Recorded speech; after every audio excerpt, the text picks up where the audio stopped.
Assalamualaikum warahmatullahi wabarakatuh. Nama saya Ira Arini. Saya sebagai pemateri kedua dari kelompok pertama. Kelompok pertama akan membahas guru sebagai agen pembelajaran, dan saya sebagai pemateri kedua akan membahas guru sebagai fasilitator.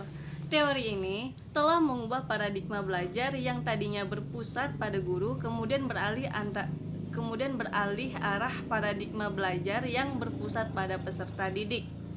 Guru sebagai fasilitator mendorong anak menemukan makna sendiri melalui pemecahan masalah secara real, agar peserta didik dapat menginstruksikan pengetahuannya sendiri.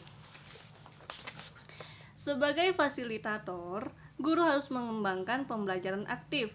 Pembelajaran seperti ini akan memberikan ruang yang cukup bagi prakarsa, kreativitas, dan kemandirian sesuai dengan bakat, minat, dan perkembangan fisik serta psikologis peserta didik. Ada 4 komponen utama pembelajaran aktif yang harus dipahami oleh guru. Yang pertama ada pengayoman. Konsep ini diterapkan dengan berbagai bentuk, misalnya dengan melakukan pengamatan, percobaan, penyelidikan, dan wawancara. Kolb, Cyrillus Balen, dan kawan-kawan memaparkan 6 ciri khas experiential learning.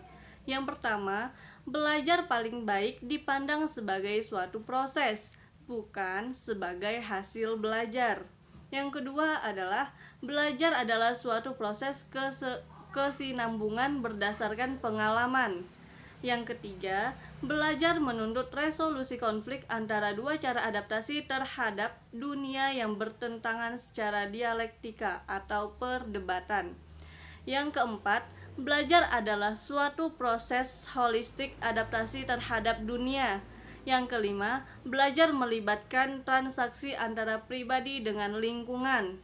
Yang keenam, belajar adalah suatu proses menciptakan pengetahuan yang merupakan hasil transaksi antara pengetahuan sosial dan pengetahuan personal. Yang kedua ada komunikasi. Komunikasi dalam pembelajaran memungkinkan terjadinya konsolidasi pikiran, munculnya gagasan yang lebih baik, dan memancing gagasan orang lain. Selain itu, melalui komunikasi, guru dapat mengetahui bangunan makna pada peserta didik. Bentuk komunikasi yang dapat dilakukan berupa tindakan mengemukakan pendapat, presentasi laporan, dan ungkap gagasan. Yang ketiga ada interaksi. Interaksi dilakukan untuk mempermudah peserta didik dalam membangun kompetensi dan mengoreksi persepsi atau makna yang keliru. Dengan demikian, makna yang terbangun semakin mantap dan kualitas pembelajaran meningkat. Interaksi dapat dilakukan dalam bentuk diskusi, tanya jawab, lempar pertanyaan kembali, belajar kelompok, serta diskusi. Yang keempat ada refleksi. Refleksi atau perenungan dilakukan agar peserta didik menyadari kekurangan dan kelebihan dirinya, sehingga kompetensi yang dikuasai semakin mantap. Refleksi dapat dilakukan dalam bentuk kegiatan memikirkan kembali apa yang telah diperbuat dan dipikirkan untuk perbaikan gagasan atau makna dan untuk menghindari kesalahan yang sama. Belajar adalah membangun makna, pengertian, pemahaman terhadap pengalaman dan informasi oleh peserta didik yang disaring melalui persepsi, pikiran, dan perasaan. Oleh karena itu, dalam pembelajaran, guru harus mendorong peserta didik untuk aktif mengungkapkan pikiran dan pendapatnya. Karakteristik guru menggunakan pembelajaran aktif dapat diketahui melalui ciri-ciri berikut.